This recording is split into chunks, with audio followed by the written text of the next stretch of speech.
Hi guys, and welcome back to another episode of Rebuilding Wimbledon. If you are still enjoying the series, please do smash a like on the video. That'd be fantastic. If we get to 400, that'd be even better. Now, I don't even know where to start with this month, because remember how we had loads of injuries? Now imagine that we then had loads more injuries, and then imagine that this team still played relatively well in some games, and then just couldn't actually remember that they were footballers. That's how this month has gone. So I'll join you guys in a sec. Enjoy some highlights. I say enjoy, very sparingly. So I'll join you guys in a sec for the QPR game. Back to Ozil. Oh, good grief. Bellerin and Arsenal are going to tear us apart, but we kind of already know that, and it's just impossible to try and prevent it, really. That's the problem. Bellerin again, he's so far, look at that, he's just incredibly pacey, and it's all the way across, and Alexis Sanchez puts it in. This is going to be a bloody long day, folks, a bloody long day. Alexis straight over the top, and he's gone around the, oh, look, they can do that, that's what I mean. It's 3-0 after 19 minutes, we're going to get an absolute tronking here, because we've got nothing. I don't even know anymore. If you're wondering why Jamie McAllister's in goal, it's because the first choice goalkeeper has broken his bloody finger and is out for 7 weeks, so now we're using a youth player. Well, there we go, 4-0 Arsenal, but my main worry is that Marley's now been stretchered off injured, and we are in serious trouble with injuries now. This is getting silly. Nouri. Oh, straight in from the free kick. 1-0 Man United. Not a good start. We've had 3 more serious injuries, by the way, guys. Oh dear, that looked like it went out of play, but there you go. It's 2-0 to Man United now. Yeah, Brian Gomez broke his ankle, is out for 3 months. Marley is out for 4 months with a torn Achilles tendon. Oh, Shala! There we go. We've got one back here at Old Trafford. We do like playing against Man United. We've got a decent record against them in the Premier League. It's crazy. Jones. Oh, look at the space. Look at the space for Dybala. Good lord. Set a tight mark, that lad, remember? And he was in about 10 yards of space. Good stuff. Good stuff. So the edge of the box for Dybala. Oh, dearie me. I mean, if we're conceding goals like that now, I don't know what we're supposed to do anymore. It's very poor, but then we're so depleted now, it's getting ridiculous. Asensio's ball in, and they've scored another goal from a corner. Set pieces have destroyed us from United today. We've been so bad in every aspect, but particularly at set pieces. So there we go, 5-1 Man United. We are getting tronked lately, and I just don't know what to do anymore. We've got no players anymore. Grealish. Oh, let me guess, they're going to go and score with their first real chance. Donis, yep. Naturally, we've missed, as you can see, a shitload of chances already, and now Villa lead. Perfect. Again, can he get it across the box? No, he can't. Oh, all the way through, and Duarte. That's terrible defending from Aston Villa, but we've got a deserved equaliser from Nelson Duarte, who's changed his hair again, by the way, guys, it would appear. Bentavinha. And, oh, what the fuck? Okay. And oh, I don't even know what to do anymore. Just ball lumped over the top. Defender completely misses it, and it's a goal again. Masek again. Kirk is in there again. Kirk, 2 strikes at goal, and he's finally scored it. We should be winning this game by miles, but here we are, and it's 2-2. We have to win this. Oh, come on, goalkeeper. Oh, what a ridiculous... this is getting stupid now. That goal, like the goalkeeper's right there, and he just doesn't do anything about it. This is getting silly. Donis. Let me guess. Back for Ramselaar, ball across again, Loveridge, and this time it's in for us. I'm still cannot fathom how we're losing this match. Donis steps up, and it's 5. We've conceded a penalty and now a red card, and we are 5-3 down at home, despite doing everything in this game right, in theory. It's just ridiculousness now. I lost for words at that result, to be honest. How? It's going to be a goal. Oh, good clearance. Never mind. 1-0 Chelsea. Yet another long day, and I expect we'll lose about 9-0 here too, but what can you do? Oh, okay, I wasn't even paying attention, and Pavon's put that in from somehow. Well, it's 2-0 to Chelsea. The shit show continues. Well, there we go. We've managed to get away with a 2-0 defeat, which isn't a bad result in some respects, given what we're actually having to work with at the moment. Ramirez. You can tell what's happened. We've been the better side, created some hugely good opportunities for the first 20 minutes. They have their first shot of the game and they've scored it, and that's just the story of the season, really, isn't it? Oh, this will go straight in, guaranteed. Yep. I give up at times, frankly. We've dominated every moment of this match, missed every single good opportunity that's fallen to us, and they've hit us on the break twice and scored. I mean, in case you're wondering how many first-team players are missing, it's 9. 9 first-team players are missing for this match, and we still should have won. Right, guys, we're back, and as you can see, we've got 37 points for 37 games. That's how bad the season has finally got. Now, there's been a lot less points needed to survive this year, and thank God for that, frankly, because we've been shocking. The defensive side, the bottom has just fallen out of that, and unfortunately, as you can see here, I mean, it says 5 there, but 2 days ago that was 7, and we had 4 more injuries than the nearest team to us, basically, because West Brom obviously picked up a couple.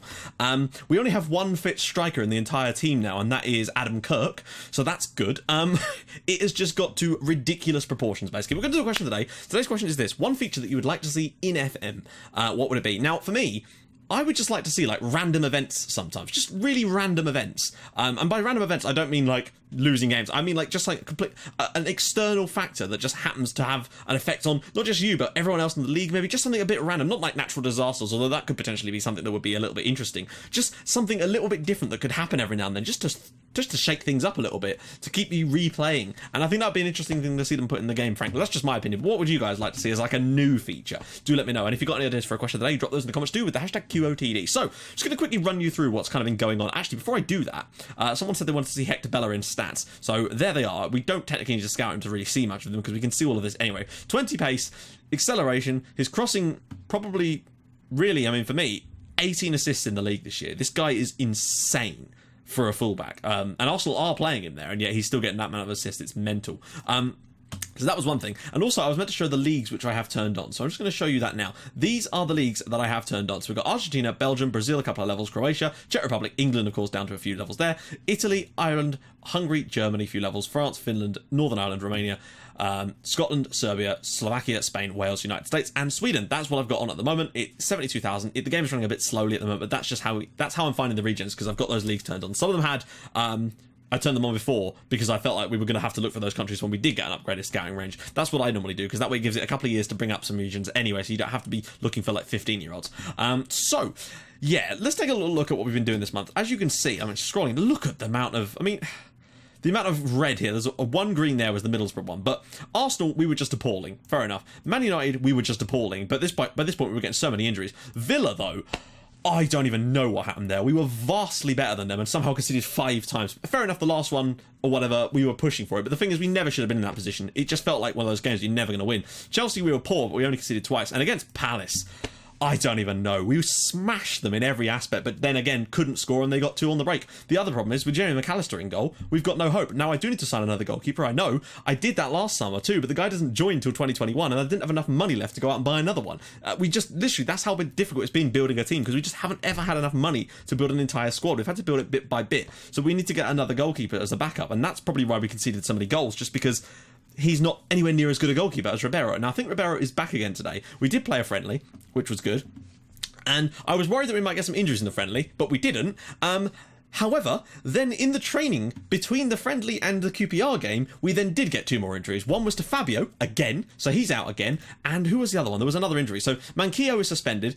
Aga is back, but he's not really fit enough to play. I tested him out in the friendly just to give him a bit of fit, maybe get him back in slowly. Fabio is injured. Fuentes is suspended, but Colin Murphy is still out injured. Gomez is out injured. Marley is out injured. It's a bad old time, basically. So, with that in mind, we're going to have to go with this sort of system away from home today.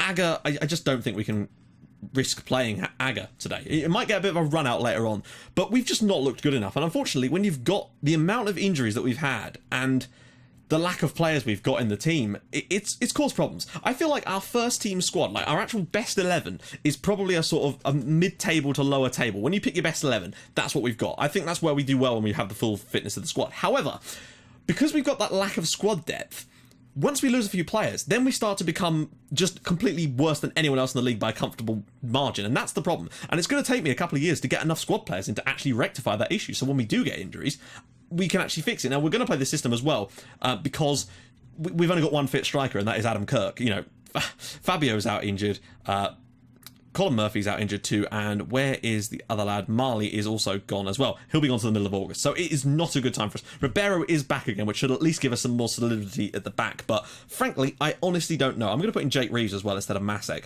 because he's more comfortable in that role. And Cleverley probably won't start. Then again, has he been better?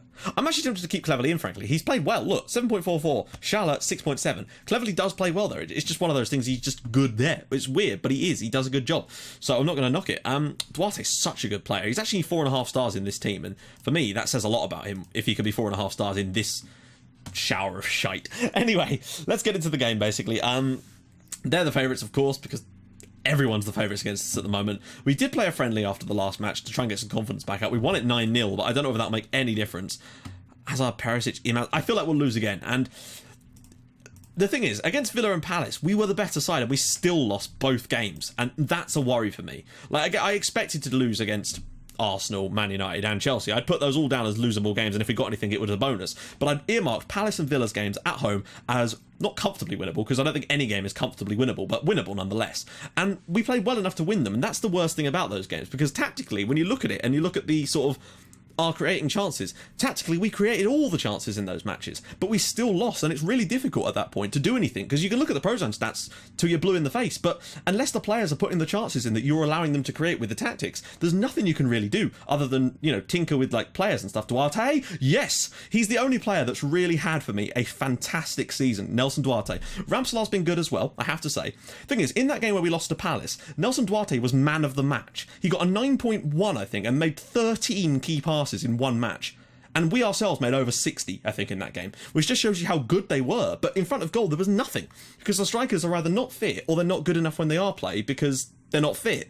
It's a real problem we've got. The striking area of the pitch has been, you know, we've got four strikers at this team, and which is what I'd want. You know, we're playing a tactic with 2 strikers often, so I'd want 4 strikers available. And for this match, we've only got 1 of which, and he's probably the worst of the 4. I'm not including Loveridge in that, because for me, he's not really counting. And I actually find it ridiculous that we're even winning this match. But hey, 40 points is still not... I have to keep coming back and reminding myself that, remember, we were still favourites to go down as the bottom club this year. We've still got the lowest wage budget in the entire division by some distance, and I still think that we will, once again, next year. Let's take a little look at this again. Doing well. QPR, okay. Let's take a little look at their players and see if I can't earmark one of them, just to see if there is anyone doing any decent passing play. Hazard, it's mostly their strikers, to be honest. Hazard's dropping deeper, and he's trying to link the play. I'm guessing he's like a deep line forward for them, so I might actually just try and ease on him a little bit. And since they're keeping the ball quite casually in those areas, I'm also going to turn on those 2 sort of as defaults. I don't always do it. I know I do it a lot, but I don't always do it. In some games, it just works, though. It doesn't always, though. So, yeah, we're winning the game here, which is fantastic. But look, you see, like, Njoku is playing, and it's just such a shame to see the amount of injuries and suspensions. Fair enough, because the tactic is an attacking one, but we've still seen a lot more red cards and yellow cards this year than we ever did last season, which is interesting as well to note. Still not the worst discipline in the league, though. That dubious honour goes to Chelsea, who have had 115 yellows and 5 reds. Kirk is through, must score. Anybody else? Seriously, if that's the other team, they've scored that, because the amount of goals we've conceded from those positions this year, and this over the last few episodes, has been monumental. But they put them away, we don't, and that's the difference. And now they'll go and equalise now. Ready? Don't know what happened there, but yeah, we should be 2-0 up. Adam Kirk should be scoring that, because he's already taken it round the goalkeeper, basically. All he has to do is put it into the essentially empty net, and he manages to hit the post, and that's a problem. We're consistently seeing that now, the inability for our strikers to suddenly finish. Even the good ones like Fabio and Marley, who are having decent seasons, suddenly can't hit a backside donkey with a banjo's barn door, or whatever the expression is. That's a goal.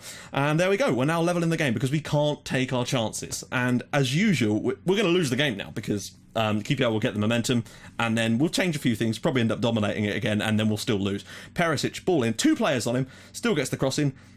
I love that glide. It was fantastic. I wish I could glide like that. Is he on a hoverboard? Okay, right. Analysis time. Let's see. Just the 30 key passes so far. Okay, QPR. They've had 22, to be fair. Got a couple of crosses in. Let's look at the average position. Let's just take a little look at some of their... I don't even know. That's the problem. I just don't even know at this point. QPR have had 4 half chances. And we've, what? Had 4 on a clear cut. I don't know, like...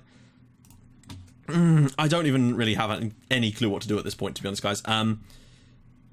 We're probably still dominant. I don't even know. Do we go for the tactical flip and just say, right, let's go and crack them at 2-2, go 4-4-2 and just have a go? Because I don't see what other option we've really got at this point. We're going to bring in Duarte there, swip those 2 over like that. Reeves will then come off, and Loveridge is going to have to come in, but what other choice have I really got there? That's the first change. Oh, whoa.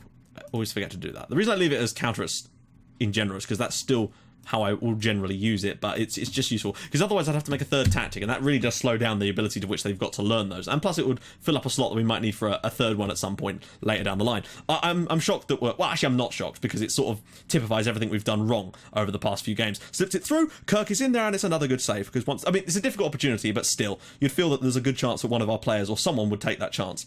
Other end probably goes in. Next change, Duarte is looking knackered, and I'm thinking maybe Masek? Put Masek in there, and then we'll flip those two other, because he's more of a ball winner, and he has got great tackling, I have to say. And I'm actually going to get on Planic now, because Ago wouldn't do much for us at this point. We'll have to save him for next season. I'm very disappointed. Yet again, we've probably been the better team on the night, and we're still going to end up not winning. And it's just been the story of this. What are you doing? Just pass the ball. Hazard. They'll probably go and win this now, actually. That's what I'm expecting to happen. That we'll end up doing a dodgy back pass or something like that, and that they'll be handed the win in the end, but it's most likely what's going to happen. You can almost sort of feel it bubbling up under the surface, really. We're going to have a lot to dissect in our end-of-season review video later today, I can tell you that. Oh, love Richard of the channel. Get in the box, Kirky. Go on. Whip it across.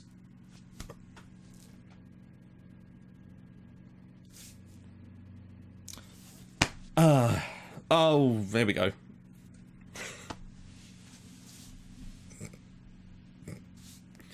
Okay. So, as usual, it's the same old crap. We've done well, we've created chances, they haven't put the chances away, and when the other team get their chances, they put them away. That's been the story of the season. I don't know how he wasn't offside there, but hey, defenders pushed up to... Even though I've not got them set to mark. And that's with the goalkeeper being good. And we have just been shit. No, I don't know, because I feel like tactically I'm doing all right. We're creating opportunities, we're generally out-shooting teams, and not just out-shooting from distance, we're out-shooting teams in good positions. And they're just not putting the ball in the net. And there's only so many times I can talk to them individually and privately and do team meetings, and there's only so many things you can do before you have to go, what the fuck am I supposed to do at this point? And there we go, we've lost another one, which once again we probably should have won, but it just beggars belief. We need a new season, basically. We need to get this shit out of our system. Sorry, my camera thing has just crashed on my phone. Hopefully the camera's still going. And hope that something... it feels like every game that's been winnable this month we've lost, despite playing relatively well. Duarte, again, man of the match. And yet we're still losing because nobody puts the fucking ball in the net when the chances are right there. And it's not down to just Adam Kirk, because again, he was the man that was responsible for that today, but he's not the only culprit of that. Unfortunately, he's the only fit striker we've got now. And before you think, well, it must be your training, well, we're doing the same training that we've done for the entirety of this save, and we've never had an injury problem like this before. So it clearly isn't that. It's just, unfortunately, sometimes you just get bad luck with injuries. That's just how it is, unfortunately. And this season has been ours, basically. It's got worse and worse. I think when it really went off the rails was back in, I think, the second or third episode of the season, we had a huge spell of injuries, and we've never really recovered from that, unfortunately, and it's just cost us so dearly. So there we go. We've come 15th in the Premier League. It's a poor finish. We're 8 points worse off than last year. Defensively, we're probably still a lot better than we were last year. When we look at it, we considered what? 62 goals last year, which is 20 less than last year, but the difference is 62 goals scored last year, and this year only 38 goals scored. And that is a problem. That's an area that I think if we'd had fit strikers, we might have improved in, but still, we've been very, very poor in many areas this year. But, you know, we're going to get there. And yes, we've had a poor finish, but that's something, we're still Wimbledon. Remember that. Please remember that we are still Wimbledon. So here anyway, let's go and look at the championship. Well, it's going to be Blackburn versus... Oh no, that's the first leg. So we don't actually know who's going to be in the final of that yet. But we'll take a look at the league table. Watford and Burnley will be coming up next year. Down go Leeds, the McDons. So they actually got promoted again. And down go Southend, who have been pretty poor, as you can see. Bradford, and well, we don't know again. Why do I keep checking that? Fleetwood Town are into the championship, along with Bristol City. Wow, they've had a good year. Down go Swindon, Doncaster, Rochdale, and Burn Albion. And in League 2, again, can't really check that. Exeter, Scunthorpe, and Accrington Stanley are up. Halifax and Port Vale go down. And is there one more I can have a little look at? I think there is. In fact, Ebbsfleet United are back into... Oh, Ebbsfleet United are into the Football League, along with Tranmere, Down go Hemel Hempstead, Eastleigh, FC Fylde, and Worcester City. So, do a quick squad report while we're here, we may as well. So, just to see how things have gone. Nelson Duarte, look at that, £26 million he's worth. Now, he's the best player in this team by a country mile, and hopefully he will continue to improve, and that makes me happy. There's definitely some positives to be taken. It's just that he's playing well, even in a shower of shit that is the rest of our play at the moment. Fabio got a twisted ankle, unfortunately, which is disappointing, but I feel like next year, £23 million he's worth now, which is better. we need a better year out of him. He only scored 2 goals in 12 appearances, which is not good at all. But we'll take a look at that later. Fabrizio, again, hasn't played for us. Sam Farmer's been out on loan at Hull City, and I cannot wait to get him back next year because he's starting to look a lot better. And hopefully he'll be the one to sit in there and maybe could make a hell of a difference next year. George Frankham, he'll be gone as soon as he can, basically. Fuentes is a walking red card. He really is. Look at that. 3 red cards in 26 appearances.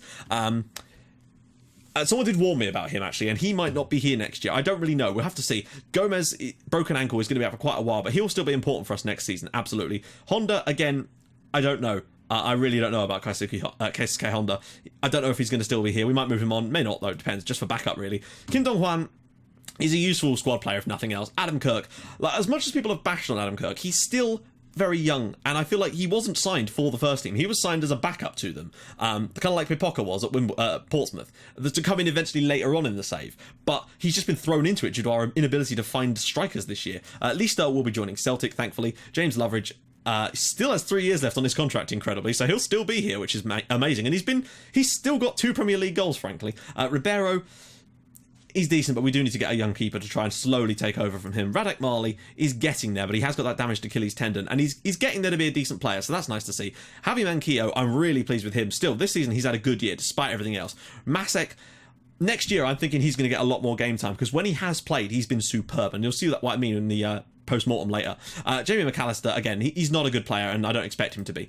Colin Murphy, that injury, he's nearly back. So maybe next year we'll see some more out of him, but unfortunately that could have hampered his progression a little bit. Solomon Njuku, again, is more of a squad player, but still he has room to improve as well, which is useful. Nigord, I mean, he played 1 time for us this year, and I still don't know. He'll probably be more of a squad player again. And then Planic is that a slightly better year, but again, we'll look at the comparisons and see how well he actually did. Bart Ramsalar, he's pretty much playing at his full potential now, it would seem, and he's still having a good time for us, he is, but I feel like he needs better players around him, and he's got a release clause, and I'm worried about that, but I can't afford to offer him a new contract yet. Jake Reeves, again, he'll be more of a squad player next year. Saville might get rid of in the summer again, although we might just have to keep him because of his status as a British player. Shala, again, perhaps not long for this team, but we'll never know. Aga, I still feel like there's more to come from him, but we'll have to see what he's got in the tank next year. Mark Anderson is still a decent player, and he's had a reasonably good season, but again, we'll see that in the post-mortem. Bernardo didn't play as much as I was expecting him to be honest, and I think there's maybe a reason for that, to be honest, because he lacks a lot of areas, but he has some good areas too. Cleverly, I've been really impressed with Tom Cleverly this year. He's done a great job for us in the games he's played, which is a lot of them. Salvatore De Girolamo, basically hasn't played because he's been out on loan at Hamilton, and is that a decent... No, he's not. He's had a pretty poor year, unfortunately. Diallo, again, is on loan at Sporting, and has had a pretty poor time there as well, and we're back to Duarte. So there we go, guys. Later today, of course, we're going to have the post-mortem, which will be called something else. It won't be the end-of-season party, because we've had a poor year. I'll think of some kind of name. It might just keep changing on each one, but we can kind of go through and see what's gone wrong. Because we actually had an okay little run here. That's further back in the league. I was going to say, why is that... It's got all confused there, hasn't it? Because, yeah. Okay, I don't know why it does that, but it's very frustrating. But there we go. So next year, we're going to just try and push on. Next year, we're going to be looking to sign some wingers. We're just going to have to try and sign and keep strengthening the squad year upon year. And I feel like next year, we should be a bit more stable. And if we can avoid as many injuries we've had this year, I think next year, top half is doable. It's just that this year was just a complete write-off in some respects due to all the injuries we've had, but hopefully Fabio can hit the ground running next year and maybe get us 20 league goals. Who knows? Anyway, guys, if you've enjoyed this episode, please do drop a like on the video. That would be spectacular. Was there anything else I meant to show you guys? No, there was not. That is good. And yeah, I will join you guys later today for the squad dissection episode. It might be a little bit shorter than last time because I'm going to try and streamline it a bit more because I know what I'm doing a bit more this time. And if not, then I will join you guys for a transfer window episode. Next up, I'm going to have a lot of work to do over the summer, so that is going to be a fun one, but also very stressful. So I'll join you guys then. Thank you so much for watching. Bye-bye.